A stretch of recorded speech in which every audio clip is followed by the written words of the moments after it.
Bayangkan Anda berdiri di tengah hutan Sumatera. Udara lembab, cahaya matahari menembus celah-celah tinggi pepohonan, dan suara alam terdengar seperti musik dari zaman yang lebih tua dari peradaban itu sendiri. Sekarang bayangkan bahwa hutan di depan Anda bukan lagi seperti ini, bahwa pepohonan setinggi bangunan kantor itu dulu pernah berjajar sepanjang ratusan kilometer dan kemudian hilang, bukan dalam satu dekade, bukan oleh satu perusahaan, tetapi karena sebuah rangkaian peristiwa 400 tahun yang jarang diceritakan. Di masa kini, sawit, konsesi, illegal logging lebih parah dilakukan, entah sampai kapan. Tapi apa jadinya kalau saya bilang bahwa misteri deforestasi Sumatera bukan hanya terjadi saat ini, walau mungkin di masa ini merupakan tingkat paling parah yang dirasakan masyarakat Sumatera. Kehilangan pepohonan yang menjadi titik nafas masyarakat Sumatera dimulai ketika VOC masih memegang pena, bukan hanya ketika perusahaan modern menyalakan chainsaw. Di episode khusus ini, kita tidak hanya menelusuri sejarah, kita membongkar rahasia paling tua tentang pengundulan hutan di Nusantara, lebih khusus Sumatera, rahasia yang terkubur dalam arsip VOC, laporan militer Jepang, dan dokumen alat forces yang nyaris tidak pernah dibicarakan publik. Ini bukan kisah tentang pohon yang ditebang. Ini adalah kisah tentang bagaimana sejarah membentuk wajah Sumatera hari ini.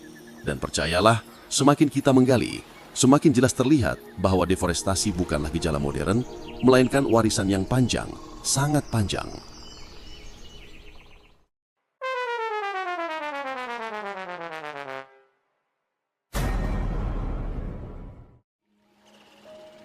Kalau Anda pikir deforestasi Sumatera dimulai era sawit, iya, siap-siap kaget.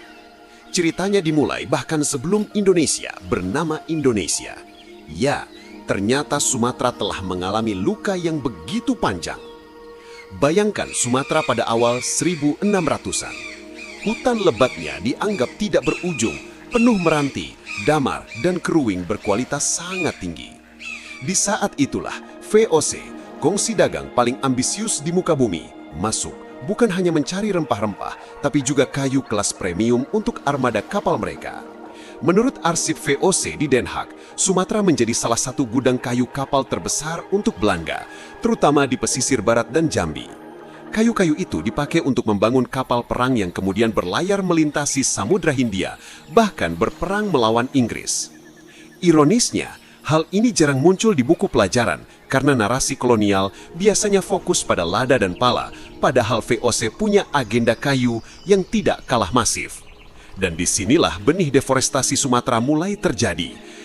Kolonial yang saat itu membutuhkan kayu untuk perang yang tempatnya jauh dari Nusantara merupakan benih yang telah ditanamkan dan tumbuh subur di era modern. Namun, tunggu. Penebangan kayu VOC hanyalah bab pembuka. Misteri besarnya justru muncul setelah itu. Apa hubungan hutan Sumatera dengan perang Eropa? Lebih dekat dari yang Anda kira. VOC tidak hanya menebang sembarangan. Mereka menyusun peta rahasia hutan Sumatera yang hanya diberikan kepada pejabat-pejabat tertentu. Tersimpan dalam koleksi VOC 1.04.02 di National Archive. Peta ini menandai lokasi kayu terbaik, mirip daftar restoran favorit, tapi versi kolonial dan jauh lebih gelap. Kayu meranti raksasa dari Sumatera yang melegenda digunakan untuk membuat lambung kapal. Sementara, damar dipakai untuk pelapis kedap air. Saking bernilainya, VOC sampai memindahkan unit pekerja khusus dari Maluku ke Sumatera hanya untuk mengelola pasokan kayu. Ya, kekayaan alam Sumatera sudah mulai direnggut oleh tanah lain saat itu. Hasilnya, pada akhir 1700-an, arsip menunjukkan beberapa kampung pesisir kehilangan tutupan hutan total, bukan karena bencana, tetapi karena penebangan kayu untuk industri perang. Penduduk lokal bahkan sering mengeluh dalam laporan kolonial bahwa bukit tempat berburu sudah gundul. Catatan ini muncul dalam laporan Residen Padang tahun 1784. Selain penduduk lokal, tentu saja berbagai macam hewan mengalami nasib yang sama, teman-teman. Namun yang lebih mengejutkan, setelah VOC tumbang, hutan Sumatera tidak sempat pulih, malah masuk ke fase lebih gelap lagi. Apa itu? Anda mungkin pernah dengar Jepang masuk Sumatera tahun 1942. Tapi jarang ada yang tahu bahwa hutan Sumateranya ikut jadi korban. Dalam dokumen perang Australia, Allied Intelligence Report 1944, ada catatan aneh. Large burn areas in Central Sumatra, yang tidak terkait aktivitas penduduk. Penyebabnya apa? Jepang melakukan strategi scorched path, membakar sebagian hutan untuk membuka jalur logistik cepat, terutama di Sumatera Tengah dan Selatan. Beberapa bekas jalur ini masih terdeteksi dalam peta lama milik Angkatan Darat Jepang, Nanpogun Hokokuso. Catatan Belanda pasca perang 1946 juga menunjukkan area yang tidak lagi memiliki kanopi hutan, yang sebelumnya adalah jalur pergerakan militer Jepang. Ini bukan kebakaran kecil, tetapi pembakaran terencana yang membuat banyak kawasan hutan tidak pernah pulih sepenuhnya. Ya, sampai sini, dari ujung dunia pun sudah terlihat bahwa luka yang dirasakan Sumatera saat itu makin menganga. Tapi, puncak deforestasi belum terjadi. Fase paling masif justru datang setelah Indonesia merdeka. Ini mungkin hal gila, namun merenggut kekayaan alam ternyata bukan hanya soal kebutuhan akan perang kolonial dan Sumatera sebagai salah satu pulau dalam negara jajahan. Namun deforestasi sesungguhnya malah melibatkan bangsa sendiri. Ini bagian yang paling jarang dibahas. Fase deforestasi paling brutal justru terjadi di era pembangunan. Memasuki 1970-an, pemerintah membuka izin konsesi penebangan hutan secara besar-besaran. Laporan WWF dan Forest Watch Indonesia mencatat bahwa dalam rentang 15 tahun, lebih dari 5 juta hektare hutan Sumatera hilang, sebagian besar di daerah Riau, Jambi, dan Sumatera Selatan. Banyak perusahaan kayu awal dicatat sebagai shadow firms, perusahaan yang tidak banyak terdokumentasi tapi mendapat izin luas. Media asing menyebut mereka timber barons atau raja kayu, julukan yang bahkan muncul dalam laporan Bank Dunia 1981. Di era ini pula, banyak desa adat tiba-tiba hilang dari peta administratif karena wilayah mereka dihitung sebagai areal konsesi. Masyarakat lokal mencatat hilangnya satwa, sumber sungai, hingga rotan liar. Hal-hal yang dulu menjadi bahan ekonomi rumahan. Efeknya jangka panjang, hutan yang sudah terpotong-potong tidak bisa kembali lagi menjadi hutan primer. Fragmentasi ini membuka jalan untuk masuknya industri berikutnya di tahun 1990-an. Tapi jangan kira cerita berakhir di sini, karena bagilan terakhir membawa kita kembali ke masa kini ketika semua potongan sejarah itu akhirnya terlihat sebagai satu pola besar.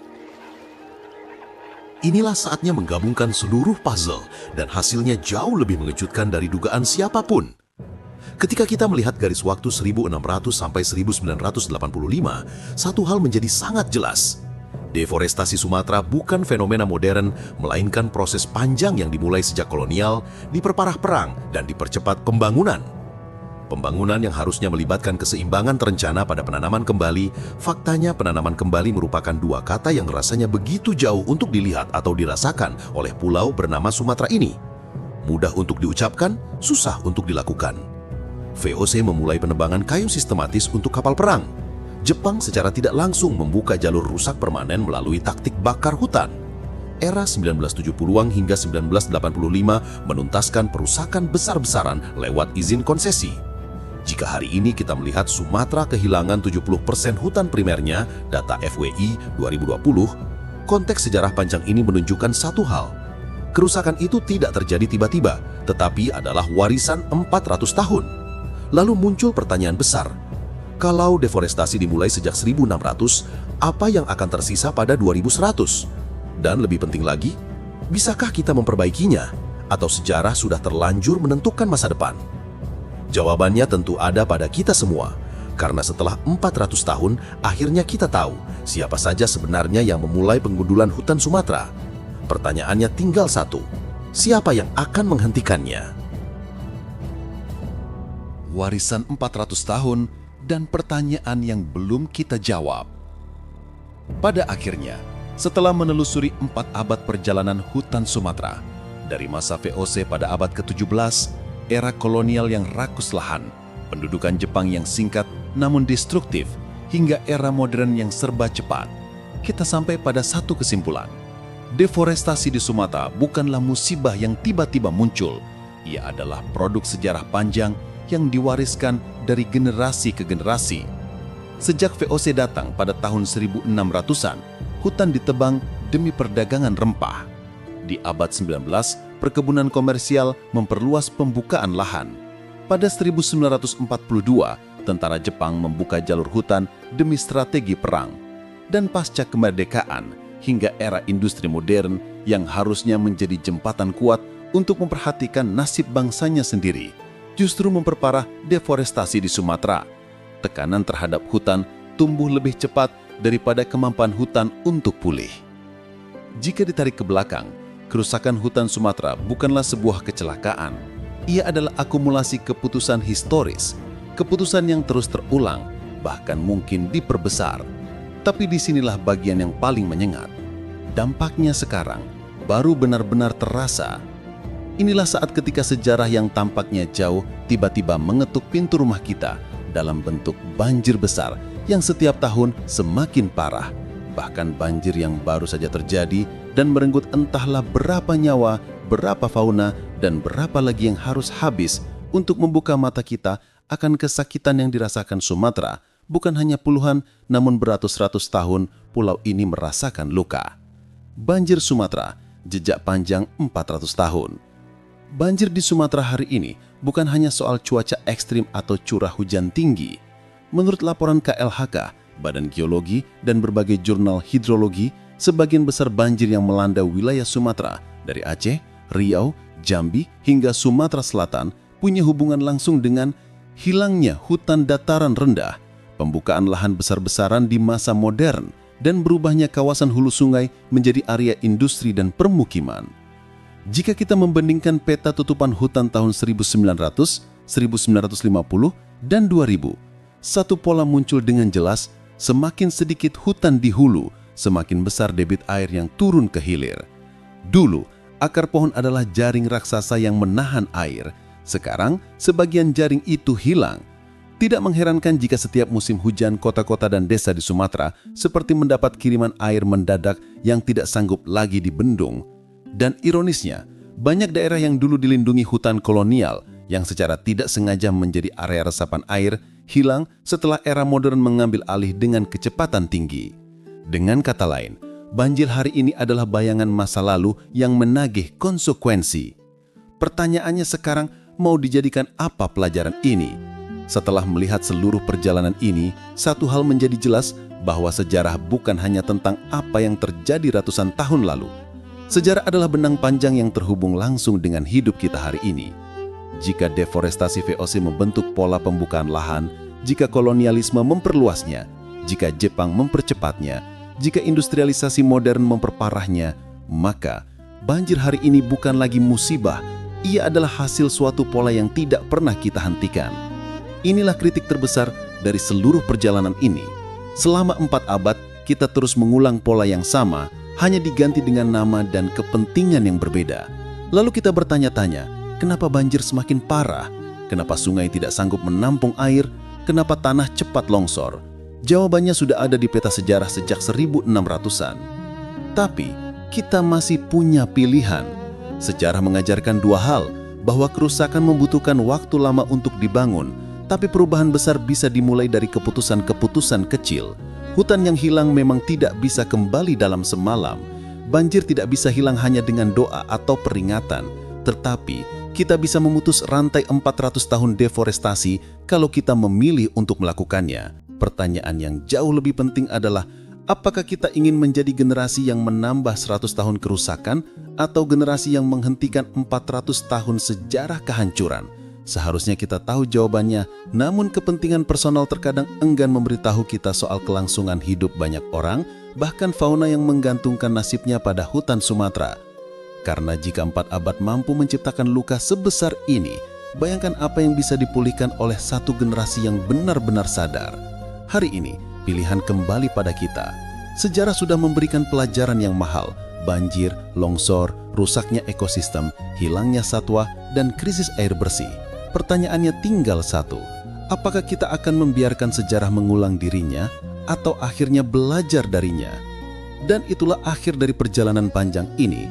Akhir yang sebenarnya bukan penutup, tetapi ajakan untuk membuka bab baru, bab yang tidak lagi berisi kerusakan, melainkan pemulihan.